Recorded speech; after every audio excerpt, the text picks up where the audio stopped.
ਸਤਿ ਸ਼੍ਰੀ ਅਕਾਲ, ਤੁਸੀਂ ਦੇਖ ਰਹੇ ਹੋ ਚੈਨਲ ਸ਼ਾਨ ਪੰਜਾਬੀ ਤੇ ਅੱਜ ਅਸੀਂ ਗੱਲ ਕਰਨ ਜਾ ਰਹੇ ਹਾਂ ਅਰਵਿੰਦ ਕੇਜਰੀਵਾਲ ਸਾਹਿਬ ਦੇ ਬਾਰੇ, ਜਿਨ੍ਹਾਂ ਨੂੰ ਲੈ ਕੇ ਕਾਫੀ ਜ਼ਿਆਦਾ ਚਰਚਾ ਛਿੜੀ ਹੋਈ ਹੈ। ਅਰਵਿੰਦ ਕੇਜਰੀਵਾਲ ਸਾਹਿਬ ਦੇ ਵੱਲੋਂ ਲਗਾਤਾਰ ਟਵੀਟਸ ਦੇ ਜ਼ਰੀਏ ਅਤੇ ਸੋਸ਼ਲ ਮੀਡੀਆ ਤੇ ਉਹਨਾਂ ਦੀ ਵੀਡੀਓਜ਼ ਦੇ ਰਾਹੀਂ ਲਗਾਤਾਰ ਉਹ ਕਹਿ ਰਹੇ ਸਨ ਕਿ ਮੈਂ ਕਿਸਾਨਾਂ ਦੇ ਹੱਕ ਦੇ ਵਿੱਚ ਹਾਂ। ਜਿੱਥੇ ਉਹਨਾਂ ਨੇ ਕਿਸਾਨਾਂ ਦੇ ਨਾਲ ਸਮਰਥਨ ਦਿੱਤਾ ਅਤੇ ਉੱਥੇ ਹੀ ਕਿਸਾਨਾਂ ਨੇ ਕਾਫੀ ਹੁੰਗਾਰਾ ਪਰ ਇਸ ਗੱਲ ਨੂੰ ਲੈ ਕੇ ਕਿਸਾਨਾਂ ਦਾ ਕਹਿਣਾ ਸੀ ਕਿ ਅਸੀਂ ਖੁਸ਼ ਹਾਂ ਕਿ ਅਰਵਿੰਦ ਕੇਜਰੀਵਾਲ ਸਾਹਿਬ ਵੀ ਸਾਡੇ ਨਾਲ ਨੇ ਅਤੇ ਉੱਥੇ ਹੀ ਕਈ ਕਿਸਾਨਾਂ ਨੇ ਇਹ ਵੀ ਕਿਹਾ ਕਿ ਇਹ ਅਰਵਿੰਦ ਕੇਜਰੀਵਾਲ ਸਾਹਿਬ ਦੀ ਚਾਲ ਹੈ ਕਿਉਂਕਿ ਉਹ ਸਿਆਸੀ ਪਾਰਟੀ ਹੈ ਅਤੇ ਵਿਰੋਧੀ ਪਾਰਟੀ ਹੈ ਤੇ ਇਹ ਕਾਰਨ ਹੈ ਕਿ ਅਰਵਿੰਦ ਕੇਜਰੀਵਾਲ ਸਾਹਿਬ ਇਸ ਸਮੇਂ ਕਿਸਾਨਾਂ ਦਾ ਸਮਰਥਨ ਦੇ ਰਹੇ ਹਨ। ਅਤੇ ਇੱਕ ਪਾਸੇ ਸਭ ਤੋਂ ਜ਼ਿਆਦਾ ਚਰਚਾ ਰਹੀ ਕੇਜਰੀਵਾਲ ਸਾਹਿਬ ਨੂੰ ਲੈ ਕੇ ਕਿਉਂਕਿ ਕਿਹਾ ਜਾ ਰਿਹਾ ਸੀ ਕਿ ਕੇਜਰੀਵਾਲ ਸਾਹਿਬ ਕਿਸਾਨਾਂ ਨੂੰ ਮਿਲਣ ਲਈ ਆਏ ਤੇ ਉਸ ਤੋਂ ਬਾਅਦ ਕੇਜਰੀਵਾਲ ਸਾਹਿਬ ਨੂੰ ਨਜ਼ਰਬੰਦ ਕਰ ਲਿੱਤਾ ਗਿਆ, ਜਿਸ ਨੂੰ ਲੈ ਕੇ ਕਾਫੀ ਜ਼ਿਆਦਾ ਚਰਚਾ ਰਹੀ। ਕੇਜਰੀਵਾਲ ਸਾਹਿਬ ਨੇ ਆਪਣੇ ਵੱਲੋਂ ਇਹੀ ਕਿਹਾ ਕਿ ਉਹਨਾਂ ਨੂੰ ਨਜ਼ਰਬੰਦ ਕਰ ਦਿੱਤਾ ਗਿਆ ਹੈ ਤਾਂ ਕਿ ਉਹ ਬਾਹਰ ਨਾ ਨਿਕਲ ਸਕਣ। ਪਰ ਇਸ ਤੋਂ ਬਾਅਦ ਪੁਲਿਸ ਦੇ ਕੀ ਬਿਆਨ ਆਉਂਦੇ ਹਨ, आओ तो दिखाने हैं। कल जब अरविंद केजरीवाल जी सिंघू बॉर्डर गए थे किसानों से मिलने के लिए, उसके बाद से बीजेपी बुरी तरह से घबरा गई है। बीजेपी के नेताओं ने तुरंत अरविंद केजरीवाल जी को उसके बाद से हाउस अरेस्ट कर रखा है। कल से जब से सिंघू बॉर्डर से किसानों से मिलके आए हैं उसके बाद से उनको घर के चारों तरफ बैरिकेडिंग करती है, ना उनसे किसी को मिलने दिया जा रहा है, ना उनको कहीं जाने दिया जा रहा है। यहाँ तक कि उनका पर्सनल स्टाफ भी बाहर जाना चाहता है तो उसको बाहर नहीं जाने देते। एमएलएज ऑफिशियल मीटिंग के लिए उनसे आना चाहते हैं, एमएलएज को मिलने के लिए नहीं आने दिया गया बल्कि एमएलएज की पिटाई तक की गई जो एमएलएज मिलना चाह रहे थे। बीजेपी को ये डर है कि कहीं अरविंद केजरीवाल जी भारत बंद के समर्थन में निकल के किसानों के समर्थन में बात ना कहें, कहीं किसानों के समर्थन में भारत बंद के समर्थन में बाहर ना निकल आए, सड़क पे ना निकल आए। बीजेपी इसलिए घबराई हुई है। ये दावा एकदम बेबुनियाद है।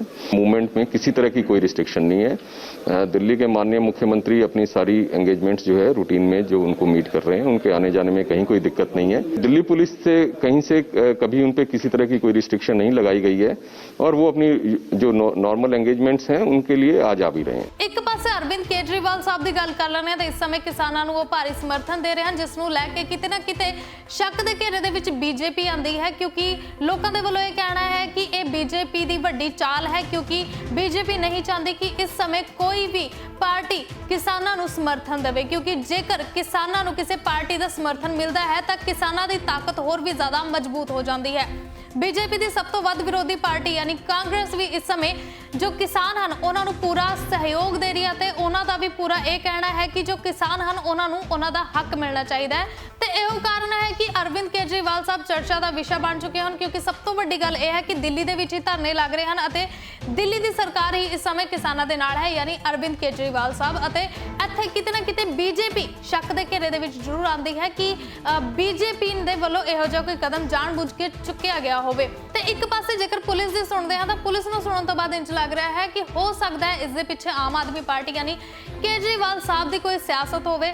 ਹੁਣ ਇਸ ਦੇ ਪਿੱਛੇ ਅਸਲੀ ਕਾਰਨ ਕੀ ਹੈ ਇਹ ਤਾਂ ਆਉਣ ਵਾਲੇ ਸਮੇਂ 'ਚ ਪਤਾ ਲੱਗੇਗਾ। ਫਿਲਹਾਲ ਇਸ ਸਮੇਂ ਸਭ ਤੋਂ ਵੱਧ ਨਿਸ਼ਾਨੇ ਤੇ ਹੈ ਬੀਜੇਪੀ ਸਰਕਾਰ ਕਿਉਂਕਿ ਜੇਕਰ 8 ਦਸੰਬਰ ਦੀ ਵੀ ਗੱਲ ਕੀਤੀ ਜਾਵੇ ਤਾਂ 8 ਦਸੰਬਰ ਨੂੰ ਲੈ ਕੇ ਵੀ ਕਾਫੀ ਜ਼ਿਆਦਾ ਚਰਚਾ ਰਹੀ ਅਤੇ ਕਾਫੀ ਲੋਕਾਂ ਨੇ ਇਹ ਵੀ ਕਿਹਾ ਕਿ ਜੋ ਬੀਜੇਪੀ ਸਰਕਾਰ ਹੈ ਉਹ ਅੱਜ ਦੇ ਸਮੇਂ ਯਾਨੀ 8 ਤਰੀਕ ਨੂੰ ਕੁਝ ਵੀ ਕਰ ਸਕਦੀ ਹੈ।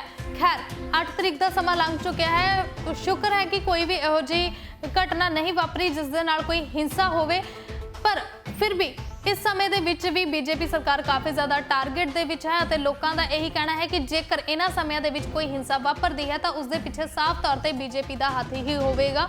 ਪਰ ਇਸ ਸਮੇਂ ਕੇਜਰੀਵਾਲ ਨੂੰ ਲੈ ਕੇ ਕੇਜਰੀਵਾਲ ਸਾਹਿਬ ਸੱਚ ਬੋਲ ਰਹੇ ਨੇ ਜਾਂ ਝੂਠ ਬੋਲ ਰਹੇ ਹਨ, ਇਸ ਨੂੰ ਲੈ ਕੇ ਤੁਹਾਡੇ ਕੀ ਵਿਚਾਰ ਨੇ?